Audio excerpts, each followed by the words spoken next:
everyone. Before we continue with this episode, I just wanted to give a content warning for this episode. There are going to be some discussions of sexual assault. And if that's something that you are not comfortable with, feel free to just skip this episode and we'll see you next time.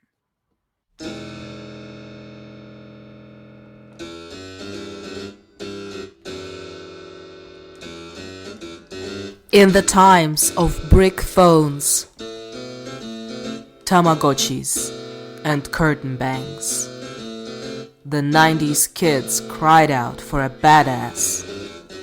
She was Xena, the warrior princess. The kicks, the moves, the nostalgia, the queerness. Xena made us gay. Hi. Oh, we're already recording. Anyway, hi. Hallo. Wait, no. Don't include that. Oh, this is horrible. I need my water anyway, so I'm gonna walk away and pretend that none of this ever happened. One more time. Yeah. Hi. Hello. I'm Alice. And I'm Kris. And you're listening to Xena Made Me Gay. Yay. Season 2. Season 2, episode 2. So this is the second episode that we're trying in this new format. Mm-hmm. I would say the first episode was experimental. I had my doubts. I had my creative person's thoughts of like, am I the worst in the world? Is this the worst idea in the world? Should we stop? But Kris encouraged me to actually give it a try. Did At I? least- Yes, you said Okay. yes. Yes. It sounds so out of character for me. Sometimes you're encouraging, Aw, that must even be if nice. you don't know it. So anyway, Kris encouraged me to try at least like a couple of episodes in this style. So this is the second episode that we're trying in this new format style, which is a little bit more conversational, a little bit less focused on retelling the episode. But having said that, we want to first very quickly sum up the episode for you. And Kris is going to do it today, but I'm going to chime in at certain moments with my additional thoughts. All right. So let me walk you all through the plot of episode 2 of season 2. The episode is called Remember Nothing. In case you do actually remember nothing about this episode, here's what happens. So Xena goes to the Temple of the Fates to honor her dead brother. While she's praying to the maiden, the mother, and the crone, some random attack happens on the outside of the temple. Without stopping for a single moment to find out what the hell is actually going on, Xena just joins in the fight. To be fair, she joins on the side of the guys that are wearing robes and not on the side of the guys wearing armor. That's kind of the value judgment she makes there in the moment. But still, like, I understand nothing. Let's start killing people is how this essentially proceeds. And of course, Xena easily defeats everyone, killing a couple of people. And she, after the fact, notices that one of them is a teenage boy. So one of the attackers. And Xena gets very upset, goes back into the temple, and does this Bedazzled style, be careful what you wish for thing, where she says that she just wishes she never became a warrior in the first place. The Fates, who at that point have shown up in the temple to check out what the fuss is all about, are so thankful to Xena for saving the temple, which is like, to me, it was entirely unclear that that's what she was doing, that she was saving the temple. But apparently that's what happened. So they're so thankful that they're like, hey girl, we can do that for you. But of course, there is a way to revert back to how things are currently if Xena is to spill any blood. And Xena's like, I I'm a warrior. Like, how am I supposed to not spill blood? And the fates are like, bitch, that's your problem. You made your wish and we're gonna grant it, and you just go and see. So at that point, Xena walks out of the temple and suddenly she's way uglier. they they put her in this like frumpy milk maiden dress with a corset. Why the fuck is anyone wearing corsets in ancient Greece? Like, what is this? And they also changed her hair in a slightly but noticeably unattractive way. Actually, I agree with you that she's way uglier, but I think that that's their way of showing that that's a younger Xena, or at least like that's a Xena who hasn't changed her ways since she was younger, because her makeup also changes. They contoured her face way more than usual, Interesting. That I didn't notice. and yeah, her hair, it resembles like the early 80s poofy volume vibe, right? It's so confusing. So I don't know. The only thing that I can say here is that they were like, "Oh, remember what ugly haircuts were in style in ancient Greece 10 years ago?" So something like that. Yeah, I don't know. I actually didn't get a vibe that it's supposed to be the younger Xena, and actually we are told how much time has passed No, no, in the you're real right. world and in Hmm. this fake world, and it's the Hmm. same, which is Hmm. hilarious. It's 10 years. 10 years have Hmm. passed. So everything that's ever happened to Xena has happened in 10 years, which is So in 10 years, incredible.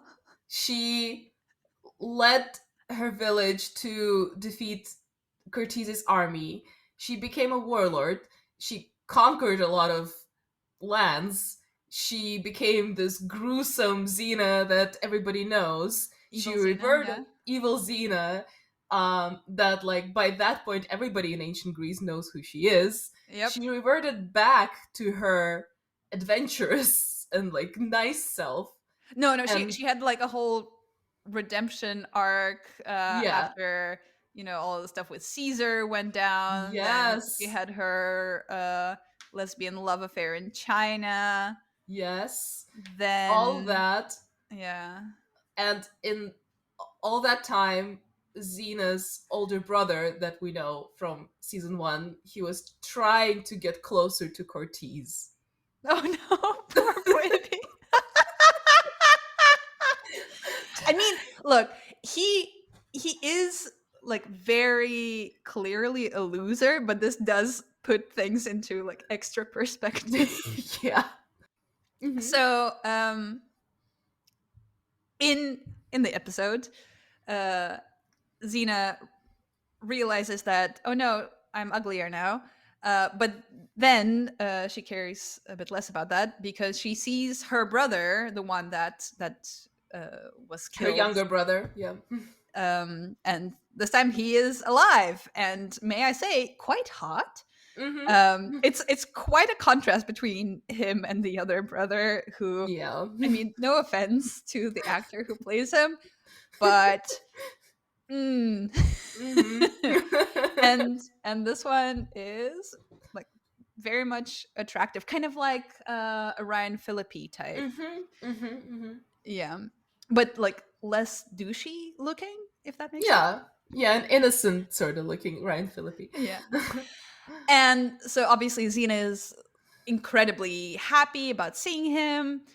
Uh, it then turns out that her mother died instead, and Xena is upset, but seems to still think that it's a good deal to get her brother back. And Mama's dead, but that's okay, I guess. Knowing their relationship, I kind of get it. Yeah, I mean, I'm not gonna make any more commentary on how I think about that deal. Um, so, Xena is feeling pretty good, but things become slightly trickier when she meets her fiance, who is a man, and she's like, yikes. Yeah, I actually really love the scene where she kind of sees her fiance for the first time, and he kind of lets her know that he's her fiance, and he's like, yeah, that's me, unless you have other suitors lined up. And Xena is like, oh, of course I don't. I hope. Yes. And like the Oh, that is so good. horror, the horror on her face is quite clear then. She's like, Mm-hmm. so having my brother back means leading a heterosexual life. I don't know. Yeah, yeah, and very heteronormative in addition to heterosexual. So as we know, Xena has had her share of love affairs with men, but none of them were like, and you're gonna be my wifey, and Hmm. I'm gonna be your man. Which is Yeah. exactly the vibe that this fiance is giving. Ugh. Yeah. Scary. So things continue not being great from there on, because Xena then learns that all of the baddie bosses that she spent season one defeating are alive and really, really well. Actually, super successful. And in addition to all of that, that Gabrielle is now a slave. Hmm. Not good. And Hmm. still she's like, well, maybe if I free Gabrielle, it'll be fine. Hmm. Which, sure, girl. Yeah. And so Xena runs into Gabrielle, sees that she's a slave. She tries kind of helping Gabrielle out in the situation that she's in, because this like slave guy is about to beat her. And Xena's gross fiance, who is pro slavery Hmm. openly, tries to help her out by offering to buy Gabrielle. But that doesn't work out. Hmm. Ah, Yep. yeah. So obviously Xena doesn't stop there. She ends up sneaking into the castle where Gabrielle is. She shocks the poor girl by letting it slip that she knows her name. And essentially, the scene is like with Xena coming up to Gabrielle being like, hi, I'm this beautiful tall lady in an ugly dress with an unattractive hairdo, but that can change. Um, I'm also gay and I want to save you. Let's go. Um, so Gabrielle is understandably confused and apprehensive, but she does let herself be rescued from the castle. So that very evening, Xena, her brother, and Gabrielle are hanging out at home and kind of chatting. At that moment, we see a romantic spark between Gabrielle and Xena's brother. That's very confusing. And it Mm. also seems that Xena is kind of happy about it. She's like looking at them like, I dig that. And that, I I don't know, that's know! She seems kind of into it. that is so wrong and borderline incestuous to me. And again, like whatever floats your boat, but that is a weird choice. Yeah, I'm now like trying to imagine like what if you and my girlfriend suddenly were like, like how would I feel about it? And I don't know. It definitely wouldn't be like, oh, cool. Yeah, it's like And to just set the scene, like we are poly, so like that wouldn't be the reason for me to feel weird about it. Mhm. But there is something kind of off in Yeah, that. yeah, it is like, right. So I don't know. It seems sort of like a projecting sort of thing where she's like Yeah, I'm gonna like fuck Gabrielle vicariously through my through my brother. brother. Yeah, not the vibe. Yeah, no, it's a weird decision, and like obviously that can never be addressed again because spoiler alert, at the end of the episode the brother is dead again. Mm, Um so yeah, I don't know. I don't know. Um Food for thought. yeah. But anyway, as everyone is hanging out at home and having weird sexy vibes, the baddies come for Gabrielle, and it turns out that the gross fiance called the slavers to come get Gabrielle, hoping that they just take her and leave them all alone. But obviously, they don't. And the fact Mhm. that he thought about it in the first place just shows that he's not only kind of a dick, but also really dumb. Which is something that you expect of straight men. I mean, Hmm. yeah. Not all of them, but still. Hashtag. um, so yeah, obviously the slavers take everyone and they put them in these supersized bird cages suspended Hmm. in the air. It's kind of cute. Um, Yeah. they all escaped, of course, with the help of the gross fiance who suddenly shows up because he's not as gross as he was an hour ago, because I guess that's his character arc. Um, Hmm. and they fight the baddies, and at some point, Xena does spill blood and thus brings things back to the reality that we've known all along. And she doesn't kill Hmm. the teenage boy. Uh, Yes. she tells him to run the fuck away instead. Yeah, she's like, you're getting a second chance, you better use it. And Yep. that actually is incredibly generous, I think, from the fates, because usually when magical creatures kind of give Hmm. you a condition and then you break the rules, usually they kind of take away everything that they gave you. So the fact that Right. they allowed her kind of not to kill the boy is incredibly generous, which kind of makes me think that they're ultimate good guys in this episode, but more on that later. Oh, ooh. Ultimate Okay. good Okay. gals. Yeah, yeah, yeah. I'm intrigued. I'm intrigued. Yeah. Well, I guess I don't know. That didn't occur to me. I was slightly surprised that Xena gets to redo the Hmm. teenage boy thing.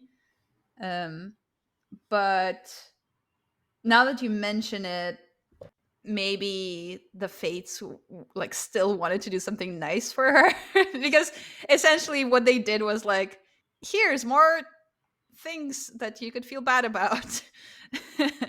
I disagree. You disagree, and we can. Do you want to get into it now or later? Maybe a little later, because I Okay, think that's one of, like, when we discuss the themes, I think that's one of the big themes of the cool, cool, cool, episode. cool, cool. All right, all right. Hmm. But yeah, so Xena gets to spare the boy, and he runs away into the sunset.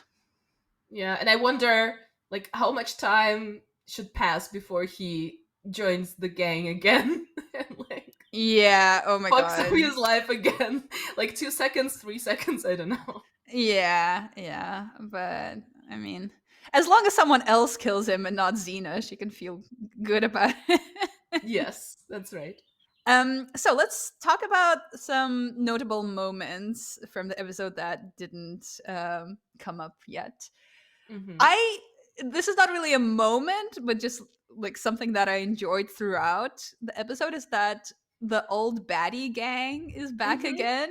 They Hmm. really got quite a few people. So they got the guy who played Toxius, Hmm. except that he's not called Toxius in this episode. He doesn't even have a name. He just plays a random slaver. But he could, though. Like, I think that in this alternative universe, there is a chance that Toxios actually is this slaver, because like that's more or less in character for him. So I also like that.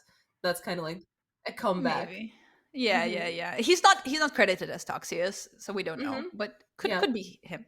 Um Also the baddie with this confusing chin Uh huh. tattoo soul patch situation from Hooves and Harlots. He's back. He still has his confusing chin tattoo. Xena not becoming a warrior did not change his choices in terms of his um, facial decoration. Mm-hmm. And also the guy who steals Juliet from Romeo in The Path Not Taken is back. I'm just really happy to see all the boys. We don't see a lot of them, but it's nice. It's nice, and it's kind of like gives you some perspective. Like if you've watched season 1 carefully as we did, you remember all of them and you're like, oh, so like in this universe Xena never defeated them, so that's why they Mm-hmm. can just get together and like put on a baddie show basically. Yeah, yeah. Do a nice little baddie circle jerk, Yes. which is like not exactly what happens, unfortunately, but they do form an alliance, which Mm-hmm. is also framed as this incredible development in the episode because historically they were all kind of fighting against each other, and for some reason Xena's absence just triggers Aw, loneliness. It triggers loneliness. romantic lust in them. Yeah, yeah. Basically that. Yeah. Um Another notable thing is not a scene per se, but like another notable thing is like, yeah, Lycia's Xena's younger brother is really hot. And Mm. I just wanted to talk again about the stark contrast between Sulky Bro in the previous season and this one. And Oh. like I was wondering if like they cast such a nice looking actor and they gave him like they made an effort to make a very likable character. Yeah, yeah, yeah. He's kind of perfect. And like he says all the right things basically, Mm-hmm. and like he's not too cringy because like sometimes when you have a character who is just like basically spewing all the right things, they're cringy, Mm-hmm, but mm-hmm. he is somehow not. So Yeah. maybe they're like, okay, let's give Xena a likable brother this time because like it was a little too much last time. Yeah, yeah. I think that's gonna come up later, but he even says some things that kind of help Xena understand that she made the right choice Mm-hmm. the first go round. Uh, Mm-hmm. he says something like, "I would rather die fighting these baddies than live knowing that I could have done something." So yeah, no, they do a really great job with the brother. It's kind of a pity that that's it. We're never going to see him Yeah, again. yeah, that's true. An actual notable moment. So these two things were just kind of like notable things, but not necessarily moments. This one is a moment. Ta-da. Um, Mm-hmm. so there is a moment when Xena is trying to protect Gabrielle. Right, Gabrielle is about to be hit by a slaver by Toxius, I think. Um, Toxic. Yeah. yeah, and it's happening in a shop. So Toxius is standing on a rug, and Xena like tugs on the rug really hard, making him fall. And then she does this hilarious performance of like dumb femininity that we've seen her do before, like when she was pretending to be the princess clone Mm-hmm. Xena thing. I forgot what her name is. Diana. When she was Diana. pretending to Yeah. be Princess Diana, she was also doing these like really hilarious like stupid feminine stereotype things. And like you Yeah. can tell just how much fun she's having with it. Like not even Lucy Lawless necessarily, but Xena the character, because it's Mm-hmm. so far away from her. It's almost like drag. Uh-huh. And so she looks at Toxius with these like beautiful eyes, being like, "Oh, I'm so sorry. I guess I don't know my strength. Are you hurt?" It's just, oh my god, I feel like I'm not doing it justice. Like it's so perfect. It is perfect. Yeah. Yeah, I'm also a fan of those little moments where Xena does this, yeah, this like, oh, I'm just a girl. Yes, Moment. yes, yes, yes.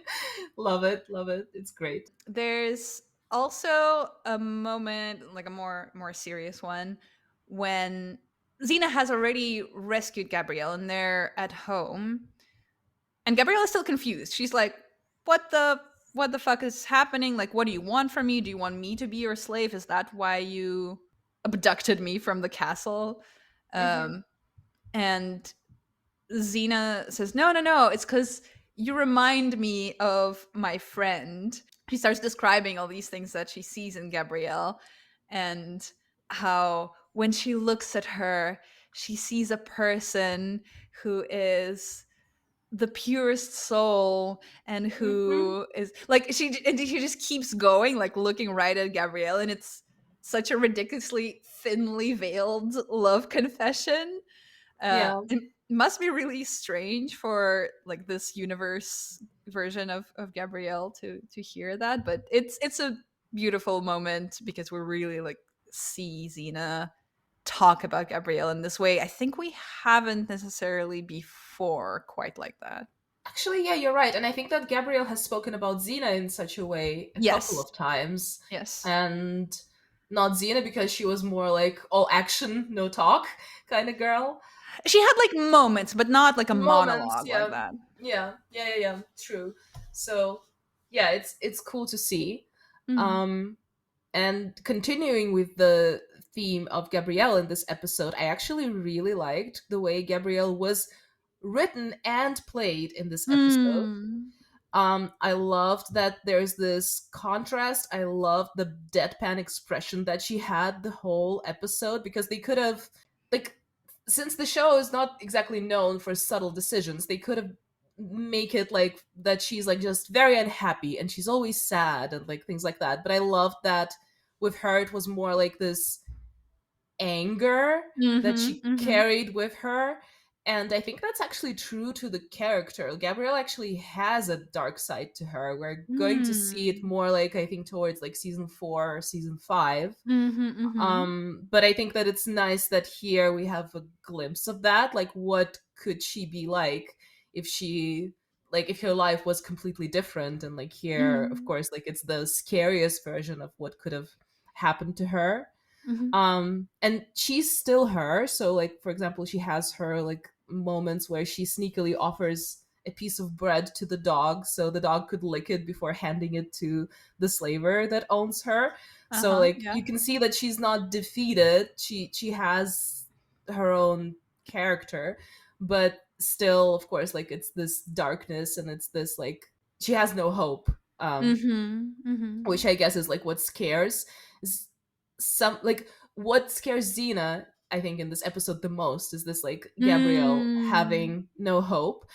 Because another moment that I thought was incredibly strong and actually pretty ambiguous, because at the end of the episode, one of the things that actually I think makes Xena decide to like, okay, I'm going to revert back to the universe that I know, is that when Gabrielle has a chance, she kills the slaver that owned her, Yeah. and she does it like she's enjoying the She moment. relishes the moment, yeah. She relishes the moment, and we see it through Xena's eyes, and we see that for Xena it's a scary moment, but actually for this version of Gabrielle, Mm.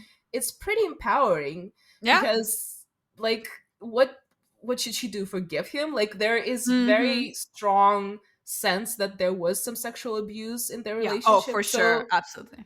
like yeah, that's really like you can read between the line, but like it's very clear that it was there. Mhm. So yeah, it seems that that's kind of like a logical thing to do for her, and it doesn't seem like such a tragedy, like for me as a viewer, I would say. Same. Yeah, yeah, yeah. Right. Yeah, yeah. Yeah. And so this kind of brings us to the themes of the episode generally. Um there are some things that, have come up before and come up almost constantly in the show. But one that is a little bit new, and I would say like more of a focus of the episode, is this butterfly effect Hmm. situation that we have here. And looking at the notes for this episode, you have quite a lot to say about that. Yes. So Yes. take it away. Okay, so hear me out. Sometimes it's going to be a little bit far fetched, but I think that is a plausible explanation for what's going on in this episode. Okay. So to me, the fates actually act here not as magical creatures that give you something you want under certain conditions, and like usually it's a trap and then they take this away from you and haha, Mm-hmm. but as queer angels that are there to prove a point. And the point is, Oh. it's okay to be gay. I love that. I love that. So let me proceed. Yes. Um, so first, Xena wishes that she'd never become a warrior. Basically, she wishes for the so-called normal life. So she wishes, as you said, like to Mm-hmm. get back to heteronormativity, to get back to this way that was told to her in her childhood. Well, I don't know. I don't Mm-hmm. know whether she wishes that. I think Mm-hmm. Mm-hmm. what she wishes was, I want the life that I have now, minus all the like killing trauma. Mm-hmm. Mm-hmm. And that's what she, it's like the classic Bedazzled thing. Like when she Mm-hmm. thinks, oh, how could I improve my life, she's like, oh, if only this one thing were different, Mm-hmm. that'll like solve everything. And Mm-hmm. then again, like say Bedazzled is the the main reference for me this episode. If Yeah. y'all haven't Yeah. seen Bedazzled, It's great. it's hilarious. I haven't rewatched it in a few years, so I don't know exactly how it aged. There are some Questionable moments. dangerous themes, questionable moments. Yeah, Yeah. yeah, especially with when he becomes a gay guy. That being said, like it's a movie I've seen, I don't know, 20 times as a kid. It Mm, I still like quote moments from it. So if you can tolerate comedies that show their age, mm, I recommend. Anyway, and so in Bedazzled also, like the main character wishes that this one thing that he doesn't like would be different, and then he gets to experience the consequences of changing that one thing, which often, always actually, involves other things changing that he doesn't actually want to change and that are bad. And so I think that that was the situation. Like I don't think Xena explicitly wished for like a normal life in the heteronormative sense of it.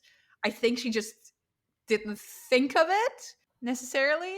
She was mhm. very focused on this one element, and she didn't realize that giving up her current life as a warrior and as a person who has gone through all of the stuff that she's gone through means also giving up her access to a more queer existence.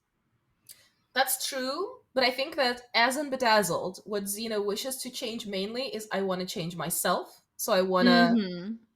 deny my current identity, basically. That's true. That is true. And that comes with a cost, and I think that Mm-hmm, like mm-hmm, in mm-hmm, both mm-hmm. this episode and Bedazzled, like we see that cost. Mm. um so the way we see it, she is granted that wish and she's back home. She's in normie clothes, the ugly normie clothes, and there's Yeah. a notable. Again, like I think that they made them ugly on purpose. Of course, of course. And there's a notable scene where Xena walks home after her first conversation with her brother, and everyone was like, "Oh, hi, Xena," and she's like, "Oh, hello." And this is such a like an idyllic moment, like this Mm. sickeningly sweet idyllic moment. All the normies in her village are suddenly accepting her, and Uh-huh. Yeah, yeah, right. yeah. Mm. And we know that, for example, they do not accept her. Like one of the earlier episodes of season 1, we saw that they're basically like, "Oh, we hate you." And I Mm-hmm, think mm-hmm. that that basically is a reality of like a queer person returning home. And like the queer Mm. person is like, "Oh, if I only wasn't myself, if I didn't dress like I'm dressing, if I didn't love who I love, then Mm-hmm. maybe all of those people would accept me." And here, like, look, here you go, like, here, all of those people do accept you, but it's not you. Yeah. And like there's the bitterness of it, I think. Mm-hmm, mm-hmm. So it goes further actually in the scene where Xena talks to her dead mom on her dead mom's grave, Right. right? Yes. Yes. Yes. Yes. I should have mentioned that moment as a notable one, but go for it. So like it's really chilling because she Yeah. says that the only thing that makes it easier for her to accept her mother's death is, quote, "In this life I never shamed you." Yeah. Like, ooh, Uh-huh. ooh. And that is a very strong thing to say, and Yeah. again I think that connects to queer experience, right? Absolutely. Yeah. Yeah. Yeah. And she continues, Xena says, like Xena Warrior Princess never existed. The world is a better place without her. Mm-hmm. So it's just completely about denouncing your own identity and like Mm-hmm. again like a classic story of queer shame, whereas like it would be easier for everyone, including me, if I never existed. It's very dark, but like we Yep. all know that people have Mm-hmm. those thoughts, right? For sure. And like in the 90s, even more so than today. Yes, yes, yes, yes. So here's where the fates come in for me. And like it's funny that we see them at the beginning and we see them like somewhere in the middle where like they are like, okay, so what are you gonna do? Like how are you gonna Mm-hmm. solve this? And it looks like they're like those classic magical creatures who are like taunting her. But I Mm-hmm. actually think that they're kind of proving a point because Xena's thought was like, oh, if I change everything about myself, if I deny my identity, if I'll just try to fit in, then like everything is going to be great. But actually they Mm-hmm. show her that the world is not better. If this is the world where everyone like is heteronormative, if nobody stands up to the horrifying normativity, Yeah. then the world turns to shit because like basically Mm. there's no one to disrupt, no one to stand out. And like of course we see that very directly of like, oh, those slavers and those baddies, and there's nobody to defeat them. But I think there's something said about like, oh, like yeah, it's traumatic to be different, but if we're not, then like the world is actually not better but worse.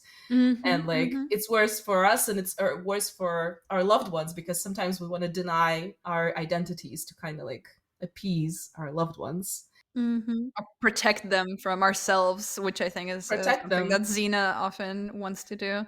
Yes, yes, absolutely. You mentioned it already. Like Xena's brother basically says the words, "I would rather die doing what I think Mhm, is right than live with myself knowing that I betrayed myself." And that kind of mhm. allows Xena to make a choice and allows Xena to kind of like actually kind of make peace with what happened to her brother in a way, Yes, yes, yes, yes, I think right? so. Yeah, yeah, yeah. Hence, Fate's at good girls, good gals in this episode. Yeah! Look, I am 100% convinced.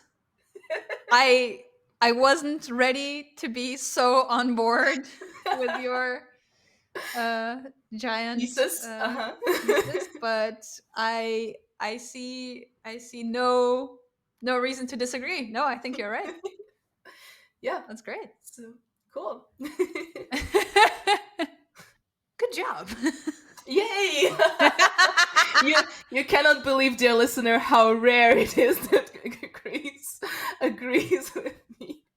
So, aside from this very large theme, I wouldn't even say that this is a theme of a butterfly effect. I think it's more like denying one's identity Yeah, and accepting one's identity and the struggle in between those two. yeah, yeah. You're right. But other than that, obviously, there's the through line of the whole show, which is guilt, and Xena kind of having this borderline narcissistic idea that like she is the reason for Mm-hmm. everyone's suffering. Yep, yep, yep, yep. Like the world revolves around her, and like if anything, this episode doesn't really disprove that.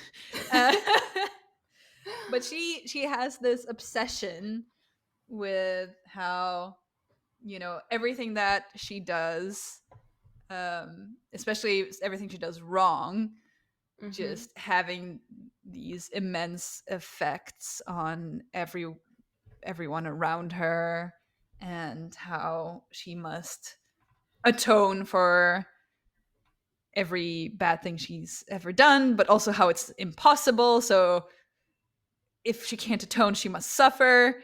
Mm-hmm. Um, which I think maybe is something that at first like also makes her go along with this heteronormative existence, where it's like, Yeah. I really hate being betrothed to this man, but maybe I'm supposed to like that's how I'm gonna pay Mm-hmm. for this like better life for everyone else. Yeah, that's um dark, but that's true. yeah.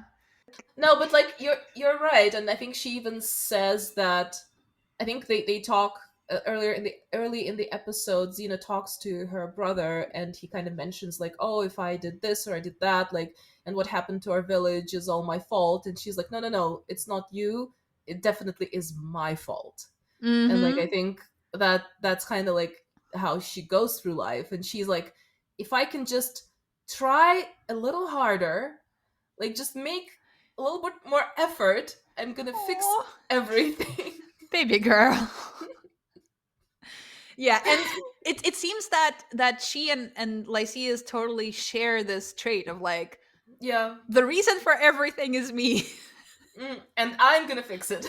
Yes, yes, yes, yes.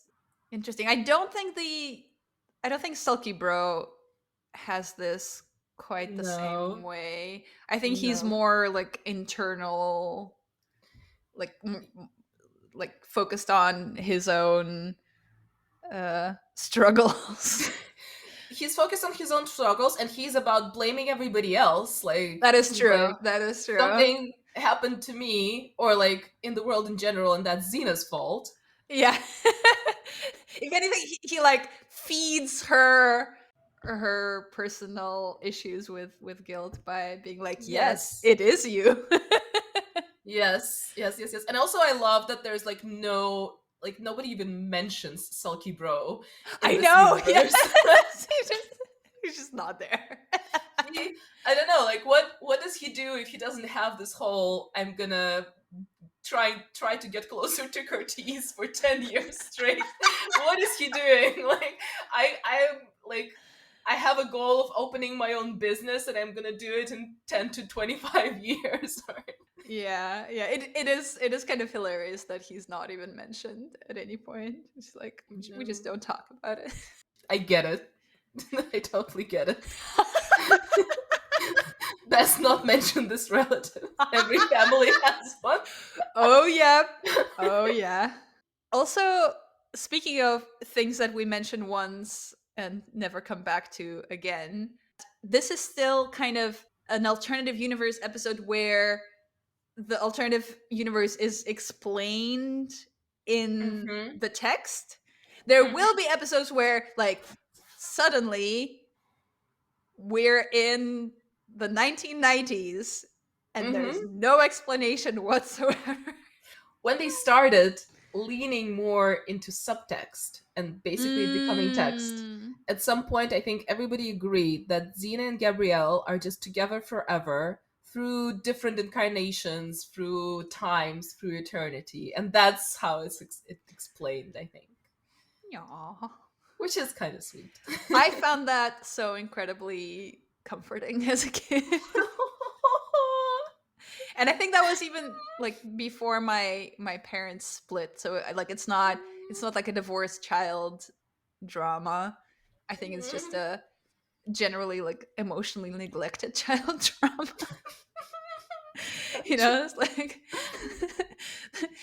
it's possible that there is someone who just cares about you forever. That is sweet and also sad. Yeah. The only thing that I wanted to add about the alternative universe is that basically, if the showrunners they did it sometimes once every like 5 to 10 episodes, the fanfic writers just ran with it. But that's fanfic That's generally, no? Like generally, yes, fanfics yes, love AUs. yes, yes, yes, yes, and like I think I think Xena actually is the only fandom that I was actively reading fanfics for. So I read quite a few. I don't remember any of them now, but I read quite a few alternative universe fanfics. I think I was focused on Ares mostly. Oh, not Caesar. I don't think that there were a lot of things with Caesar. I think that like Caesar was like mostly my obsession. I never found a kindred spirit who was like also like, Yeah. oh, I'm prepared to talk about Caesar to no end on Xena's forum and almost get myself banned from the forum about like how much I talk about Caesar. I think I was the only one like lonely kid with an obsession. You never found anyone who matched your Caesar freak. Oh well, and you're not gonna find one here. We're getting closer. Season 2, episode called Destiny. There's going to be baby Carl, and he's adorable there. Be baby Carl. I am looking forward to baby Carl, and I am looking forward to possibly one of my favorite innuendos of Yep. Xena Warrior Princess. So one other theme that I want to discuss is the show's obsession with spilling blood, especially I think for the first time. Yeah. Oh yeah, totally. Like there is something, I don't know why, like I don't know what happened. I don't Yeah. remember whether Hercules had any of that. Oh, And I am not gonna rewatch it to find yeah, out. I'm not gonna go and check No. because I There's am limited not. amount of trauma we're prepared to put ourselves through, and watching Hercules is not one of those things. Yeah. So, if any of our dear listeners remember, please write to us and remind us whether Hercules also had this really strange hyperfixation on the first moment that you spill blood and how that changes you forever and ever, and you know how it's like virginity, which Yes. also apparently is something that once it's gone, you're just a Mhm. different kind of person. And Ooh, that is definitely a yikes. real thing. Yeah, girls, it's definitely a real thing. Yeah, probably like the Yeah. most problematic thing about this series is Yeah. what it inadvertently made a lot of girls think about virginity, I think. Yeah, I guess. I don't think that. I'm trying to remember. I don't think in later seasons they're as obsessed with that. But like Mm, in first few seasons, definitely, yeah. yeah. And um the spilling blood thing is almost ritualistic, you know? There's like Yeah. there's this like in some religions I think there's like this clean versus unclean Oh yeah, for sure. Yeah. thing, and I think that that's in that sort of realm it seems, because yeah, like Mhm. you're right, Mhm. if you haven't ever spilled any blood, you're like this ritualistically clean and pure and like a good soul. Even if you're like a total asshole, it still kind of Yeah, makes you're you. the worst person in the world, but as long as Yeah. you've never killed anyone, you are in this like magical category of Yeah. innocence. Yeah. And if And you like kill anyone for any reason whatsoever, like self-defense, doesn't doesn't matter. matter. This person like raped you for years, doesn't matter. Doesn't matter. Yeah, it just suddenly that's it. Like you're gone. No turning back. And after that, you basically can just like kill people willy-nilly. Like Xena Yes. tries not to like massacre large amounts of people like every time they get attacked by some ruffians, but we like even in this episode like there's like a big deal with the teenager, all right, but like Hmm. first thing she does after, like as you said, like she doesn't know what's going on, like Hmm. some guys in the robes are like escaping dudes in armor. Maybe dudes in armor are good guys and Yeah, guys in yeah. robes are Yeah. like A I death don't know, like cult. a death cult, yeah, like something. No, doesn't matter. Like the first thing she does, she throws a spear into one of the guys in armor and she kills Yes. him. Yes. Like immediately. And That's that's okay. wild. That's okay because it's Xena and she is on the path of the warrior. So like, you might kill a few people here and there. Like, who's counting? And you mentioned that earlier, how the thing that like tips Xena over so that she Hmm. makes the decision like, no, this alternative reality is not worth it, is when Hmm. she sees Gabrielle kill her slave owner. Yeah. Uh, and and then she's like, nope, abort, abort.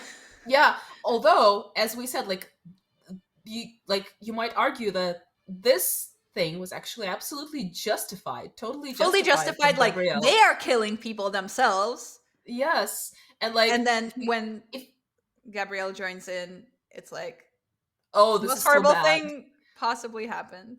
Because like I would understand if that would be like more like, oh, Gabrielle is altered and like really she has no hope and like her eyes are Right. dead and she's Yeah, a yeah, different yeah. person. Yeah, I get it. And I guess like part of it is that, but really Mm. what tips her over is like that she kills someone, which is like wouldn't say that that's the biggest problem there. No, no. Strange, strange obsession of the show. And I guess we're gonna keep seeing more of it because at some point Gabrielle is gonna do her peace thing or whatever she calls it. Peace thing? Like she's gonna become like an Oh extreme yeah, yeah, yeah. nonviolence gal. Yeah, interesting. But like I was thinking about another thing that like there is an episode where Gabrielle like quote unquote loses her innocence, as in spills blood and kills someone. And we Oh, I all know forgot what about that. happens. That's the Dayhawk episode. The hoo hoo? The Dayhawk. Oh, oh, she Hmm. kills someone there. So it starts with her, like, they are trying, like, again, it's absolutely the same premise. They're in the temple and they're trying to make Gabrielle do a killing, basically, like a ritual Yeah, killing. They kind yeah. of trick her into doing so. She murders a girl. She like Oh, stabs okay. her with a knife. And Huh. after that, there's a ritual, and after that, there's like this Ooh, oh, metaphorical raping of oh, shit. Gabrielle by a I mean, not Dayhawk. not not very metaphorical. Not very metaphorical. It's like Yeah. really the scene that scarred me for life. Oh my god, so disturbing. Yeah. So yeah, it really it has like a very large. It takes on a very large scale. Oh It's god. Oh no. And I would say the final theme that I identified in this episode is the absolute and visceral horror of being betrothed to a man. yes. I don't even know what to say on that theme. Like, yes. Yeah, yeah, like the way that Xena physically like recoils from Yes. her gross fiance when he tries kissing her. She's like, ugh. Mm-hmm. And like you're right, Xena is bi. Like she has romantic relationships with men. It's not that he's a man. It's Yeah. like it's the role that she needs to take on from now on. I mean, like I think Chapel Roan put it so well, when you wake up Next to him in the middle of the night, next to him in the middle of the night with your head in your head in your hand, hands, you're you're nothing nothing more than more his than wife. wife. Like every time I hear that, like I get literal goosebumps because that Yeah. is like a legit nightmare of mine. Oh, definitely. No, definitely. Yes, yes, yes. And Xena has the misfortune of living it for a little bit. Not quite; they're not married yet, but and it is mentioned actually that they have like postponed their wedding at Hmm. least a couple of times by that time. Hmm. So there Hmm. is something even in this like alternative version of Xena that just like She feels it's tries not to right. tries to keep her away from that. And I think that's also something that queer people can relate to. It's like, oh yes, sure, I'm gonna do the thing, but like Later. later. Yeah. It's like I'm gonna do it, but like just like a little bit. Like not like fully. but later I'm Uh, gonna do it. No, you for sure. Like I am engaged. I am gonna marry a man in a bit. Like right now, I'm just swamped. I can't be married to a man like right now. because I'm But going on a trip with my girlfriends, but but like totally that's the right thing to do. So I am gonna do it, Mhm. but like not now. Yeah. Wow, And I what a deep episode.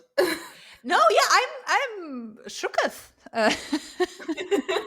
So, given all of that, what would you say was the gayest moment of this episode? I would say that there is an obvious one, but I don't want to take it because I think it's yours because you noticed it and I didn't. Yeah, Um, you didn't notice it. I mean, I noticed it, but I didn't recognize it as this love confession as you did. Huh. Um, but I would say this is gonna sound weird because I hated it, but I would say that this like weird projection of Xena wanting to Mm, fuck Gabrielle vicariously through her brother was yeah, pretty gay. it it is. I I mean, I think it is a relatable experience of like your your sibling of a different gender brings home someone of the gender that you're into, Mm-hmm. and you're not yet allowing yourself to like on your own pursue people of that gender, Mm-hmm. but you're just like looking at them at this couple and be like, oh, I'm so happy for my sibling, just like Mm-hmm. super happy for my sibling, so fucking happy. It just giving me all the feels, just how happy I am for them. I think True, it's that. true. And I also was thinking that like what might have gone through her head is like, oh, Gabrielle is such a dear friend to me. I Uh-huh. don't want to let my friend go, but if my friend is gonna marry my brother, perhaps, then she's gonna stay close. Like, Yeah. Also, like I'm sure that that has happened like historically in situations where two people of the same gender want to be together. There is some kind of a relative that mm-hmm, either understands what's happening or doesn't, mm-hmm, and like that's the way that it works. I i think that must have happened many times. of course. And yours? Yes, obviously I'm gonna take the love confession from Xena as she's talking to the alternative universe Gabrielle. Although an honorable mention goes to the moment right at the end of the episode when Xena comes back. She sees Yes. Gabrielle for the first time and she hugs her in this Yeah. like really tender way, not like overly affectionate, like she doesn't like fully envelop her in her arms. She just like hugs her from the side. I'm showing it with my hands, dear listener. I'm sure you can tell, and that is very helpful to you. So she just hugs Gabrielle by the shoulders from the side, but there's just so much love and tenderness in that gesture that even Gabrielle is like, oh, what's that for? mm-hmm, mm-hmm. um so an honorable mention goes to that. Yeah, that's really sweet. And how many chakrams out of 10 would you give this episode?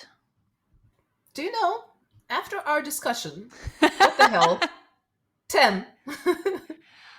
Honestly, yeah, I was not expecting to rate this episode super highly. Like I did enjoy it, Mm-hmm. but for some reason I wasn't like, oh yes, this was an incredible episode. And yes, now that we've discussed it, I would struggle giving it anything else. I think Yay! you're correct, and it's our second ever double 10. The first one was the Royal Couple of Thieves, Uh-huh. Uh-huh. but I'm sure it's not the last. No, no, definitely. And apart from the themes that we've discussed and that I really enjoyed in this episode, I also think that that was like a solid one in terms of plot. There were Mm, no plot holes. true. Everything was logical. So, yeah, a 10. So let's see how enthusiastic we are about next episode. Uh huh. Um, it's going to be episode 3 of season 2 called Giant Killer. It's unclear whether the Mm. killer is really big or whether the killer is going to kill something big. I think I know what episode it Mm. is. Um, Mm. I don't remember. I think it's the David and Goliath. Oh, okay. Baby Anthony Starr, Oh yes! right? Oh, okay. That is something to look forward to, even Definitely. if we don't like the episode itself as much. Yes. And in the meantime, please do follow us on Instagram at Xena Made Me Gay. I don't know why I said that with such uncertainty. Xena made It me made gay. me what? Oh, gay. Okay. So yes, add Xena made me gay, and please feel free to write your thoughts, feelings, suggestions. We'll take anything at this point. Oh. Yeah, I personally feel like this episode went a lot better in terms of the new format. If you Mhm. hated the first episode because of the new format, and you love us enough to give us a second chance, in accordance with the theme of the episode, and you've listened to this one and you're like, oh, you know what, I don't actually hate it, do let us know. If you still hate it, do let us Also, let us know. know. Yes. Yeah, there's no other way for us to know how you're feeling about what we're doing other than you literally telling us. And on that note, we shall leave you until next time. Bye. Bye.